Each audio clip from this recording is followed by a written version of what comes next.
আছেন? RDX কাজল একটি blog থেকে আপনাদের সবাইকে স্বাগত জানাই। আজ মঙ্গলবার রাত্রি 11টার সময় তমলুক থেকে নাগপুর যাওয়ার উদ্দেশ্যে রওনা দিচ্ছি।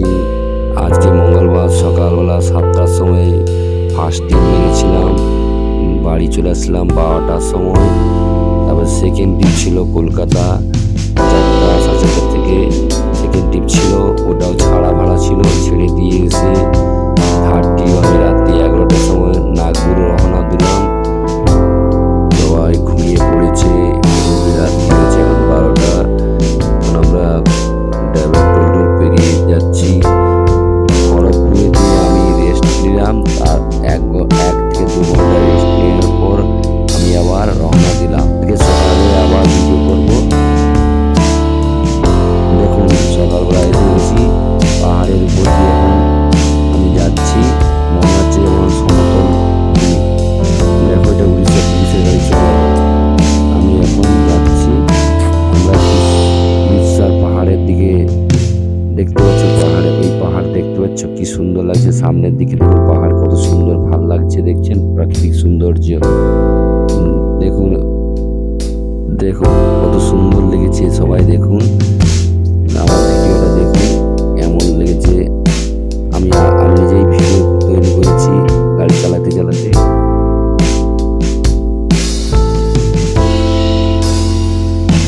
একটু পাহাড়ে উঠতে হলে একটু রাস্তা খারাপ, সাবধানে যেতে হবে। পাহাড় রাস্তাটা একটু খারাপ আছে। ঠিক 15 আগস্টে 2 দিন আগে আমরা নাগপুর রওনা দিয়েছিলাম।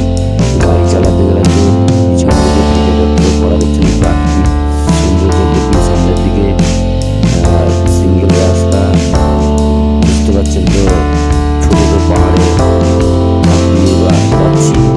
দেখছেন ওই যে জায়গাগুলোতে এরিয়া বিক্রি, দেখছেন সামনে একটা পাহাড় আছে আর এটা সিঙ্গেল রাস্তা।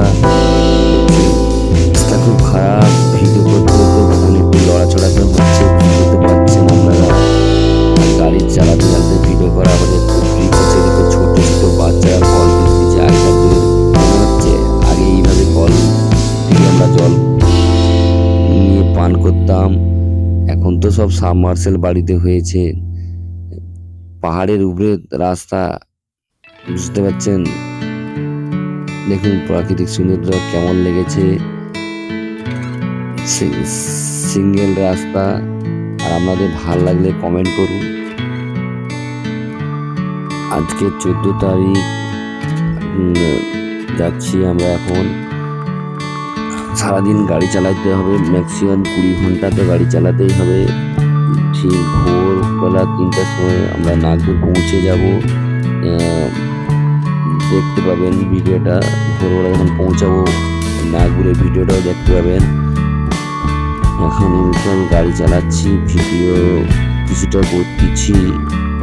সিঙ্গেল রাস্তা তো খুব সাবধানে ভিডিওটা করতে হচ্ছে।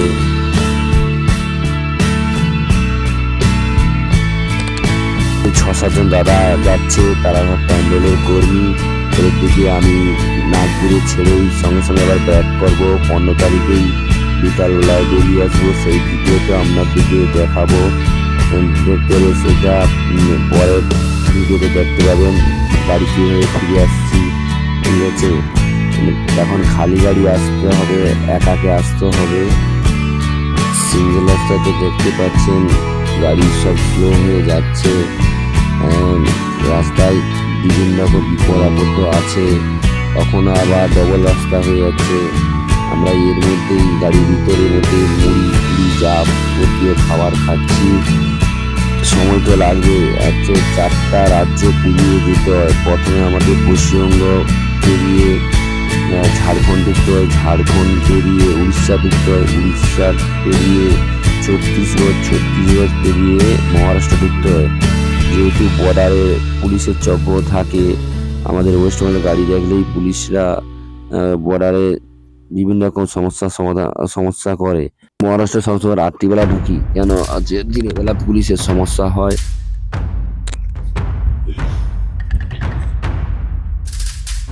উড়িষ্যা তো 500 কিলোমিটার, আর যে স্টেট আছে কিলোমিটার। আমার দিকে 4টা স্টেট পেরিয়ে নাগপুর ঢুকতে হয়, সেইভাবে আমাকে গাড়ি চালাতে হয়। Maximum by 21 up down 2100 kilometre মতন হবে।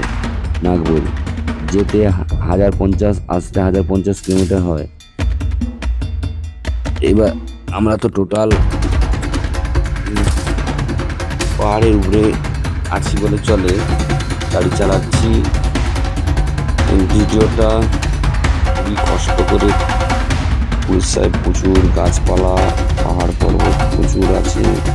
উড়িষ্যাটা পেয়ে ছত্তিশগড় পরে, ছত্তিশগড়ে তো মাওবাদী এলাকা, এখন তো মাওবাদী কম।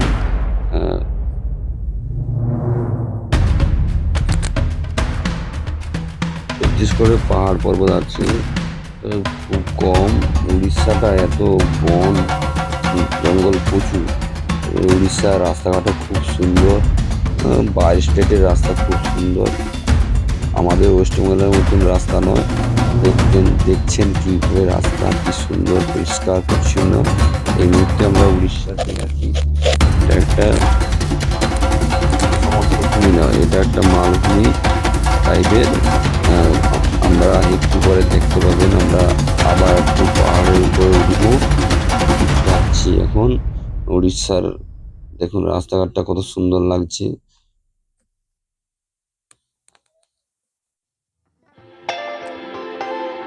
আবার এবছর উড়িষ্যার মুখ্যমন্ত্রী চেঞ্জ হয়ে গেছে, আগে ছিল নবীন পটনায়ক, এবছর আবার বিজেপির নেতা মুখ্যমন্ত্রী হয়েছে।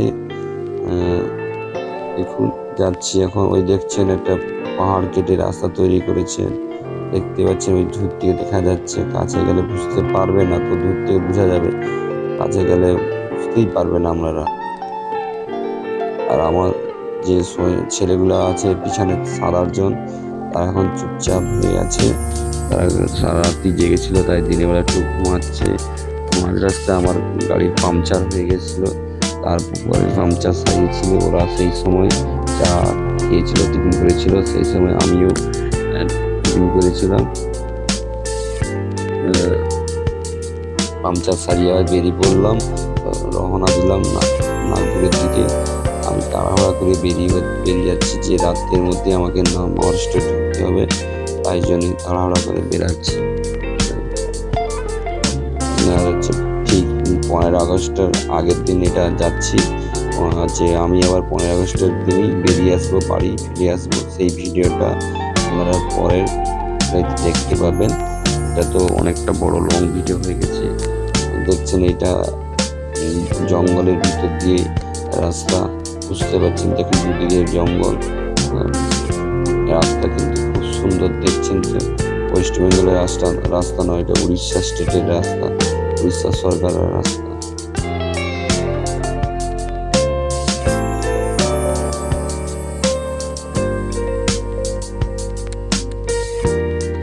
এটা আমরা কেওনঝড়ের ওখানে যেয়ে এই দাদুটা এই বড়া টাইপের কি জিনিস আমরা টিফিন করেছিলাম। দাদুটা আছে, কিন্তু বড়াটা টেস্ট আছে, খেলে বুঝতে পারবে। কেওনঝড়ের পাহাড়ের উপরেই আদিবাসী টাইপের লোক, খুব নিম্ন মধ্যমের মানুষ, তারা এইভাবে জীবিকা নির্বাচন করে। বড়াটা খুব টেস্ট হয়েছিল, খেয়েছিলাম আমরা 7-8 জন খেয়েছিলাম। তারপর আপনার দিকে ওখানে একটা বিখ্যাত পাহাড়ের ধারে তৈরি জন্মায় ছোট ছোট ছাতু, যেটা মাশরুম বলে। দেখুন ওই মাশরুমের কাছে আমি যাব। পাহাড়ের একটা বিখ্যাত মাশরুম আছে, ছোট ছোট যে পাহাড়ের যে লতা পতা যে মাশরুমটা সৃষ্টি হয়, সেটা ওই দিদিরা তুলে নিয়ে এসে পেয়েছে, খুব টেস্টি বলেছিল। এক প্লেট কাঁচা দাম 30 টাকা। আমি এটা জিজ্ঞাসা করলাম যে টেস্ট আছে, বললো হ্যাঁ, খুব টেস্ট আছে। ওনারা বললো দিতে পারো। আমি বললাম যে আমি তো এখন বাড়ি যাব না, তাই দিতে পারবো না, ওটা তো পৌঁছে যাবে। ঠিক আছে, দেখো ওই একটা বাটি 30 টাকা করে। তারা এইভাবে বিক্রি করে মানুষদের সেল করে সংসার চালায় বা জীবিকা উপার্জন করে। এরা প্রত্যেক দিন এইভাবে দেখুন ওই দাদাটা দিচ্ছে, নিশ্চয়ই টেস্ট আছে। এরা প্রত্যেক দিন এইভাবে নিয়ে বসে, ওই দাদাটাকে জিজ্ঞাসা করছিলাম, বলে হ্যাঁ খুব টেস্ট আছে, এরা খুব গরিব, এরা খুব কষ্ট করে ছাতুগুলা তুলে নিয়ে এসে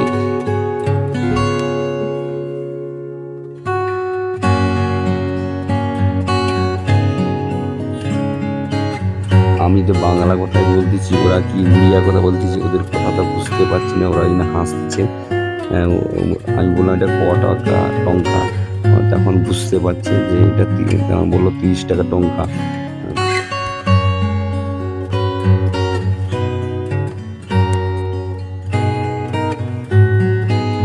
কষ্ট হয় পাহাড়ের মানুষদের, খুব কষ্টকর হয় খাবার তৈরি করতে। আর আমরা তো যাই কিছু টাকা দিয়ে খেয়ে চলে আসি, ওদের খুবই কষ্ট হয়। আমাদের অলরেডি বড়া হয়ে গেছে, এবার আমরা খাবো। দাদুটা হাত পা ধুয়ে আমাদেরকে বড়াটা দিবে। এই মুহূর্তে বড়াটা ছাড় দিচ্ছে, আমাদের কিছু বড়া তৈরি হয়ে গেছে, বড়াটা ছেড়ে আমাদেরকে বড়াটা দিবে। খুব সুন্দর টেস্ট আছে, কেওনঝড়ের পাহাড়ের উপরে।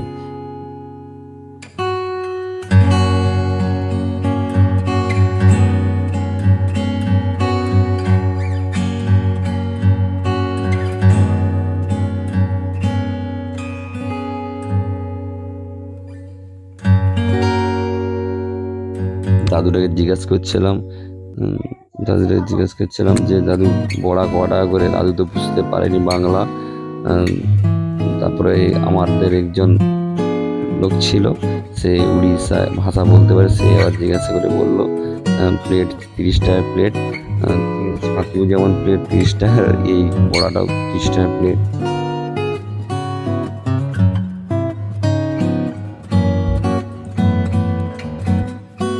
দেখতে হচ্ছে ওই ঢালে দেখুন গাড়ি উঠছে। আমরা 8 জন আছি, আমাকে 9 জন, তাই জন্য 9টা প্লেট হবে। ঠিক আছে,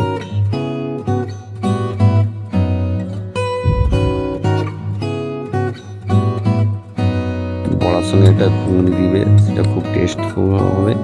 এই দেখো পাতা, ওই দেখো ঘুগনির হচ্ছে হাঁড়ি আসলো। এবার দাদু আমার দিকে এই ঘুগনি সহ এই বড়াটা দিচ্ছে, আমার দিয়ে প্রথম দিচ্ছে। খুব সুন্দর টেস্ট করছে ঘুগনিটা।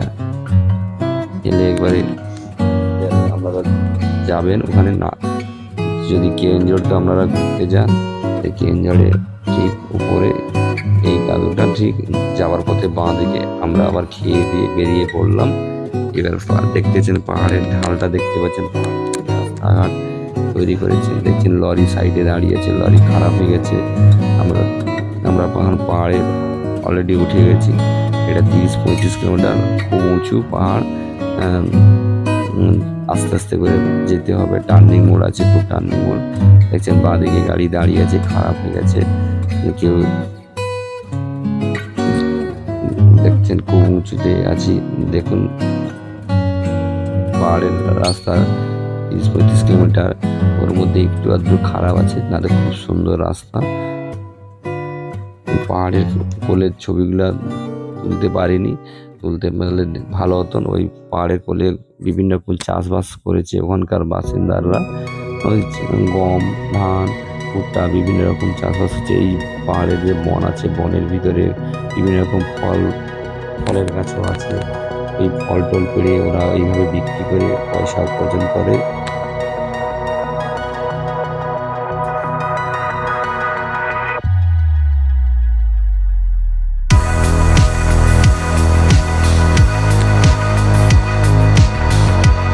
ভিডিওটা আপনারা দেখুন, কেমন লাগে বলবেন, কমেন্ট করবেন। আপনারা দেখে ভালো লাগলে লাইক করবেন।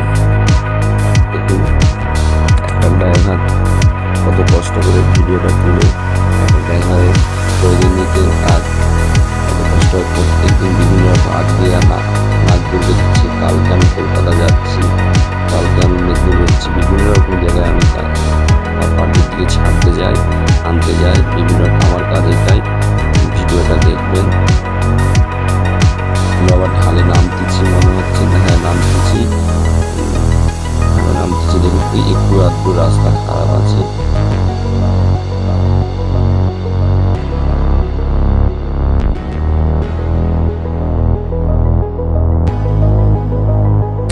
এবার ঢালে নামতেছি,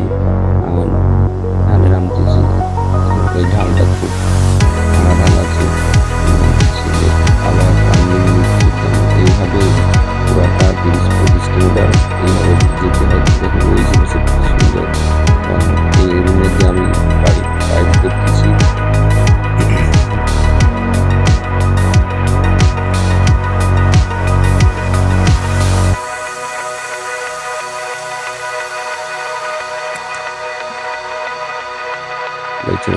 ওই বাসটাকে আমি ওভারটেক করবো, পাহাড়ের মধ্যেই ওভারটেক করতে হবে। আমাদের যেহেতু ছোট গাড়ি, তাড়াতাড়ি করে যেতে হবে।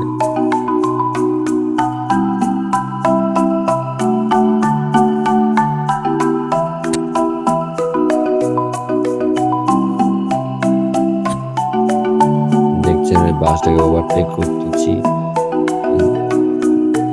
যাচ্ছি এখন। এই মুহূর্তে দেখছেন স্টিয়ারিং এর নিচে আমার ফোনটা চলে গেছে। ভিডিওটা দেখে বুঝতে পারবেন। তো ওই বাসটাকে ওভারটেক করলাম। এবার আমরা খানা ঢালে নামতেছি। এটা নেমে ম্যাক্সিমাম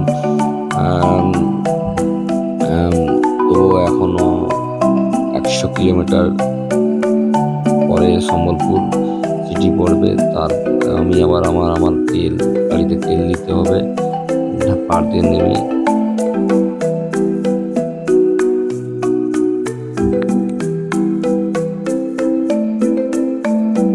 কিলোমিটার পরে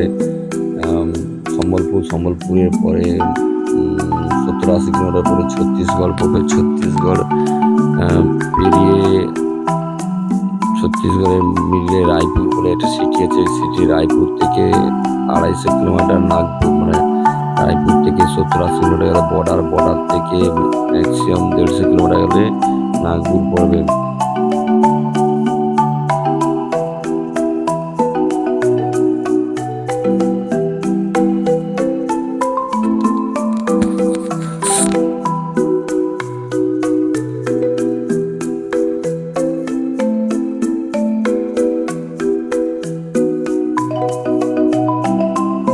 পাহাড়ের মন্দির দেখছেন, মনে হচ্ছে সমতল, মনে হচ্ছে সমতল নয়, এটা পাহাড়ের উপর।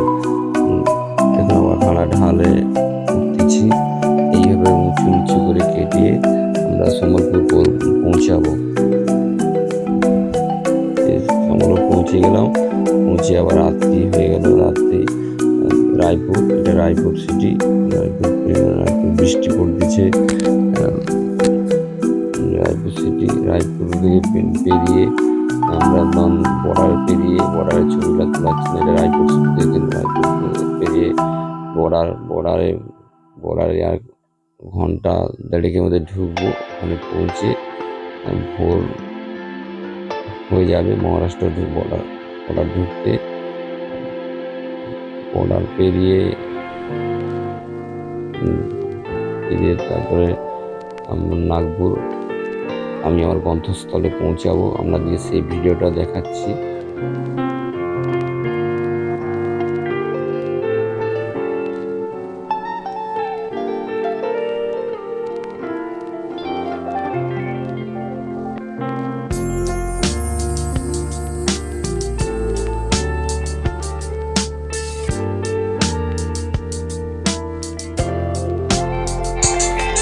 সবাই ব্যস্ত হয়ে গেছে, সকালবেলা যেটা কাজ করতে হয় নেমে গাড়ি থেকে নেমে সবাই যেমন বললো কি আরাম পেলাম নেমে, যেহেতু এইটুন গাড়ির মধ্যে তো 8 জন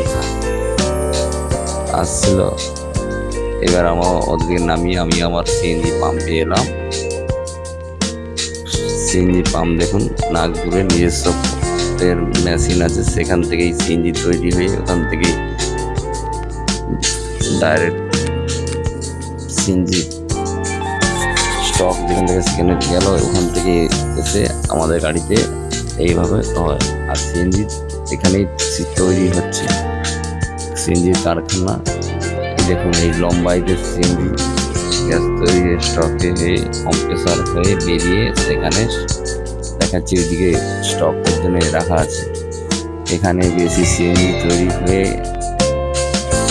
হয় বলে তাহলে এরকম ওই গাড়িটা ওইখানে স্টক হয়, ওখান থেকে এবার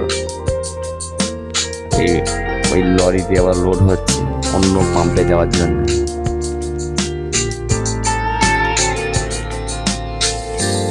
এখানে সিএনজি পাম্পে নিজস্ব সিএনজি তৈরি করার জন্য নিজস্ব মেশিন পত্র সব কিছু আছে।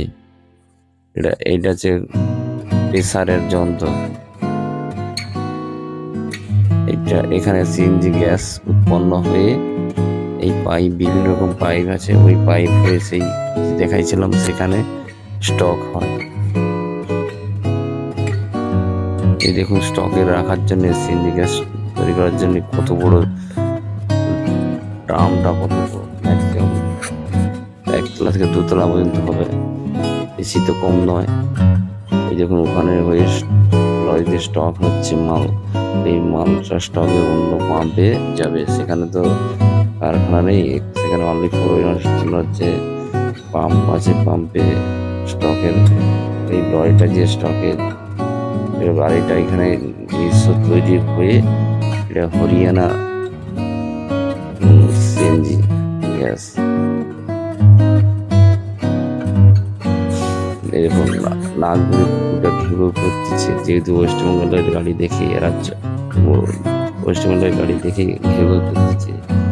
যেমন হয় আমাদের ওয়েস্টবেঙ্গলে যেমন কলকাতা যখন নাগপুরের মহারাষ্ট্র বা উড়িষ্যার গাড়ি থেকে যখন কলকাতা পুলিশরা ঘেউ করে, সেই রকম নাগপুরের পুকুরগুলো ঘেউ করছে। ভিডিওটা কেমন লাগে লাইক আর কমেন্ট